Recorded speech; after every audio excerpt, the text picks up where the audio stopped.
Nous sommes vers la fin des temps modernes, le 5 septembre 1638, et le petit bout de chou qu'on entend ici, c'est le futur Louis XIV qui naît sous les yeux attendris de ses parents, Louis XIII et Anne d'Autriche. Quand Louis XIII meurt en 1643, Louis XIV devient roi. Il n'a que 5 ans. Évidemment, il est trop petit pour régner, c'est donc sa mère, Anne d'Autriche, et le cardinal Mazarin qui vont assurer ce que l'on appelle la régence, c'est-à-dire l'exercice du pouvoir pendant la minorité du roi. Mécontent de la politique du cardinal de Mazarin, et aussi profitant du jeune âge de Louis XIV, des parlementaires et des princes vont mener une révolte. On l'appellera la Fronde. Au décès de Mazarin en 1661, Louis XIV entend prouver au monde entier qu'il est un roi puissant. Il décide de gouverner seul et de construire le château de Versailles que l'on connaît aujourd'hui. Pour ce faire, il part du pavillon de chasse de son père et engage des travaux colossaux. Les jardins et le château sont partagés par un axe de symétrie qui correspond à la course du soleil dans le ciel. Le soleil, l'emblème de Louis XIV, le roi soleil. Sa chambre, située en plein sur cet axe, est au centre du château.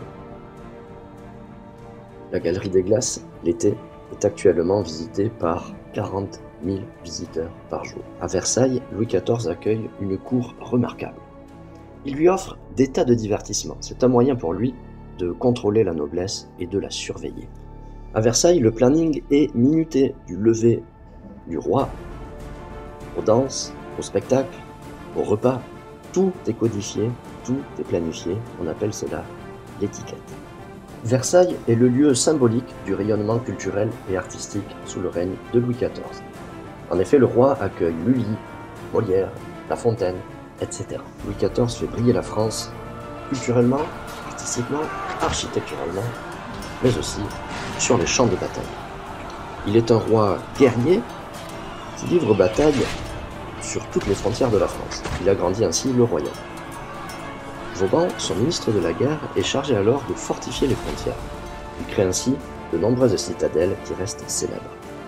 À l'intérieur du royaume, en 1685, Louis XIV révoque l'édit de Nantes, qui avait été rédigé par Henri IV, son grand-père, et qui permettait aux protestants de pouvoir pratiquer leur religion dans la paix. Après 72 ans de règne, le 1er septembre 1715, Louis XIV meurt. C'est donc l'heure du bilan. Tel le soleil, Louis XIV a fait briller le royaume de France par sa grandeur. Mais la construction de Versailles, l'entretien de la cour, les nombreuses guerres menées, tout cela a coûté énormément d'argent. Le peuple croule sous les impôts. Si l'on ajoute à cela des hivers rigoureux et des famines successives, on peut dire que le royaume de France est dans une situation délicate.